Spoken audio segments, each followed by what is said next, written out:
बालों में तेल लगाना या स्किन के ऊपर तेल लगाना, स्पेशली हमारे यहाँ पे सरसों का तेल बहुत इस्तेमाल किया जाता है और उसको एक नेचुरल आप समझ लें कि हीलिंग के लिए भी उसको इस्तेमाल करते हैं जी। आपने स्किन के ऊपर, और पुरानी हमारी ट्रेडिशन भी है, कितना इफेक्टिव है और कितना इस्तेमाल करना चाहिए? अच्छा, एक तो ये कि स्किन के ऊपर ऑयल लगाना है ना, इसको हम बाद में डिस्कस करते हैं। अभी पहले मैं आपको सर पे तेल लगाने से बात शुरू करती हूँ।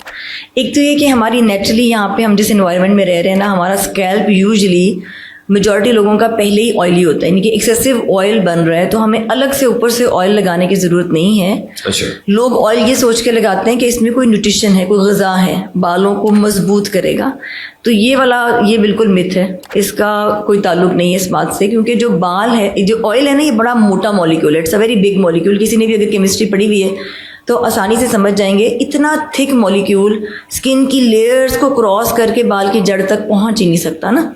मतलब तेल अगर जड़ तक पहुंच रहा है तो फिर तो हमें दवाइयाँ खाने की जरूरत ही नहीं, ऊपर लगाएं और इतना डीप पहुंच जाए हम कि वहाँ सब कुछ इसी तरह पूरा हो जाए। ऑयल कोई भी लगाएं वो आपकी स्किन के अंदर पेनिट्रेट नहीं करता।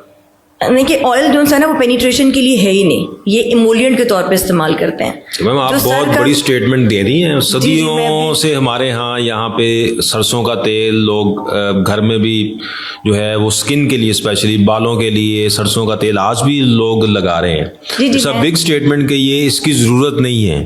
मैं आपको बताऊँ, स्किन के ऊपर का भी मैं जवाब देती हूँ। आप बालों की जो जड़ है ना उसके ऊपर ऑयल ना लगाएं। ऑयल ना कंडीशनिंग कर रहा है बालों की, यानी कि बालों को स्मूथ कर रहा है, सॉफ्ट कर रहा है, उसमें शाइन ला रहा है। जो रूखापन है उसको, उसके ऊपर एक कोट हो जाएगा ना, बाहर रहता है, ऑयल पेनिट्रेट नहीं कर रहा है जैसे बनता है, तो वो कोट कर देगा तो वो बेहतर हो जाएगा। लेकिन वो ऑयल्स यूज़ करें जो बालों की जड़ के अंदर पेनिट्रेट ना कर सकें, जो मसाम को बंद ना करें। मसाम बंद करने की वजह से वहाँ पे चेंज ऑफ पीएच की वजह से वहाँ पे डेंड्रफ हो जाएगी, डेंड्रफ फिर आपका हेयर फॉल बढ़ा देगा। यानी कि सरसों का तेल आपकी डेंड्रफ बढ़ा देगा? बिल्कुल 100%। सरसों का तेल सर पे लगाने से डेंड्रफ होने के चांसेस बढ़ जाएंगे। अच्छा। असल में जो डेंड्रफ है ना, इसका उर्दू लफ्ज़ सिकरी था। अब वो दिखने में क्योंकि सफ़ेद खुश्क नज़र आती है तो किसी ने उसका नाम खुश्की रख दिया और उस खुश्की को तर करने के लिए तेल लगाना शुरू हो गए हैं। हालांकि डेंड्रफ तो एक तरह की फंगस है। तो आपको भी पता होगा, लोगों को भी पता होगा कि फंगस को हम आम जबान में धदरी भी कहते हैं ना, उल्ली, काई, ये फंगस के नाम है ना उर्दू के। तो जिस जगह पे उल्ली लगी हुई हो हम उस जगह को खुश्क रखते हैं या तर कर देते हैं। जब हम कहते हैं ना कि वो नमी की वजह से उस जगह को फंगस लग गई है, तो एक्सेसिव ऑयल के साथ डेंड्रफ हुई भी है, उसके अंदर ऑलरेडी फंगस ग्रो कर रही है।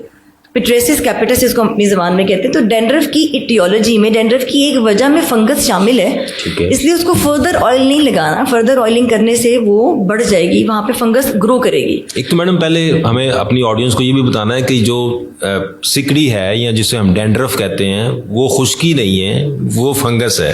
जी बिल्कुल, वो फंगस है और उसको फंगस को वैसे ही इलाज करें जैसे बाकी यहीं पे फंगस, किसी चीज़ को भी फंगस लग जाती है ना। हम कहते हैं रोटी को फंगस लग गई है, ब्रेड को लग गई है, तो उसको आपने गीला तो नहीं करना ना, मजीद उसको क्लीन बट ड्राई रखना होता है। तो एक तो ये कि ऑयलिंग ऑफ स्कैल्प करने की बजाय आप ऑयल की बजाय आप कंडीशनर यूज़ कर सकते हैं अगर बालों को स्मूथ सॉफ्ट सिल्की करना है। उसके अलावा अगर केराटिन बालों का डैमेज हो गया, जो क्यूटिकल होता है, अगर वो डैमेज हो गया उसको बेहतर करना है तो और कुछ ऑयल्स हैं, जैसे जो ऑलिव ऑयल है, ये बॉडी पीएच से बेस्ट मैच करता है और देखिए सुन्नत से भी साबित है। लेकिन हम लोग अनफॉर्चुनेटली ऑलिव ऑयल को उस तरह से जिल्द पे लगाने के लिए, सर पे लगाने के लिए इस्तेमाल नहीं करते, क्योंकि हमारे यहाँ बहुत सारे मिथ्स हैं जिसमें गर्म और ठंडे का एक इतना बड़ा मिथ है जिसको समझाना बड़ा मुश्किल हो जाता है। ऑलिव हमारा नेटिव है भी नहीं, ऑलिव है भी आपको पता है गल्फ का है या स्पेन का है, क्योंकि हमारे यहाँ तो सरसों ही ज्यादा होती है। एग्जैक्टली, देखिए आपने ये मेरी वो बात मैं बताती हूँ। सरसों इसलिए इस्तेमाल होती है कि हमारा खित्ता ये गरीब लोगों का खित्ता था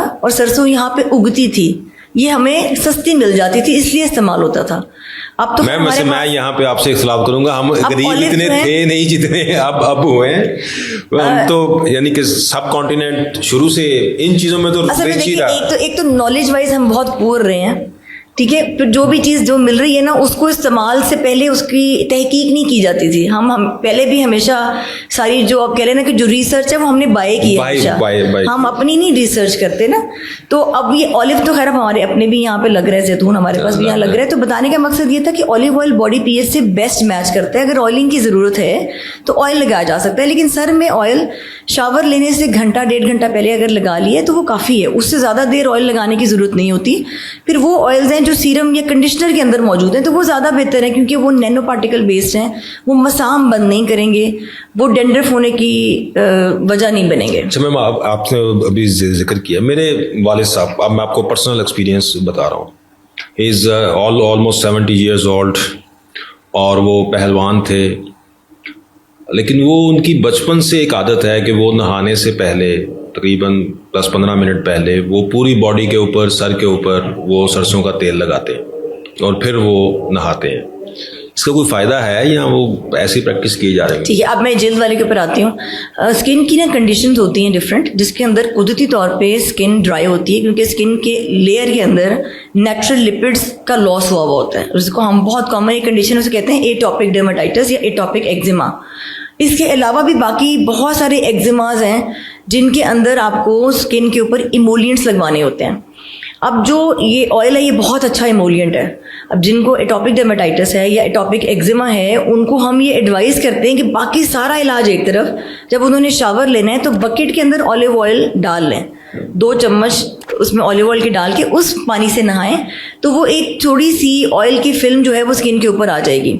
लेकिन उसके अलावा साथ साथ हम उनको डिफरेंट मॉइस्चराइजर्स बताते हैं जिसके अंदर लैनोनिल होता है, जिसके अंदर वो सारे बाकी के कंपाउंड्स होते हैं जो पेनिट्रेट करके स्किन के अंदर जाते हैं, उसके ऊपर से फिर हम ये लॉक कर देते हैं। ह्यूमेक्टेंट्स एक चीज़ होती है, मॉइस्चराइजर्स हैं डिफरेंट किस्म के हैं।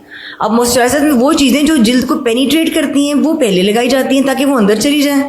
उसके बाद फिर उसके साथ ऊपर से लॉक करने के लिए हम इमोलिएंट्स लगवा देते हैं ताकि जो मॉइस्चर अंदर चला गया ना वो काफ़ी घंटों के लिए वो ऊपर मेंटेन रहे।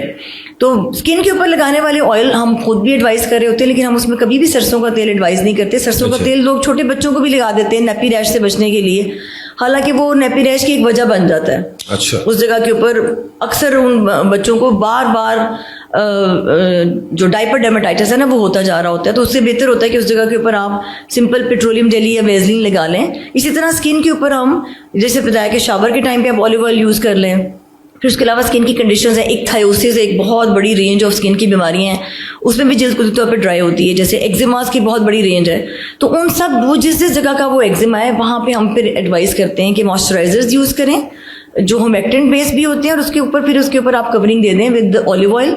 ऑलिव ऑयल क्योंकि घर में आराम से मिल सकता है, लोग खुद से ख़रीद के ला सकते हैं, उसको इस्तेमाल किया जा सकता है जो कि ड्राइनेस से बचाएगा और एक्जिमास की बहुत सारी जो आगे चल के आने वाली बीमारियां ना जिसके अंदर खारिश से जख्म बन जाते हैं वो सब बच जाते हैं। तो स्किन के ऊपर ऑयल लगाने की अलग वजूहात हैं। जिनकी स्किन कुदरती तौर पे ड्राई रहती है, ख़ास तौर पे विंटर्स पे, उनको ज़रूर लगाना चाहिए और वो उसको हम लगा के रखते हैं, उसको वॉश करने का नहीं कहते।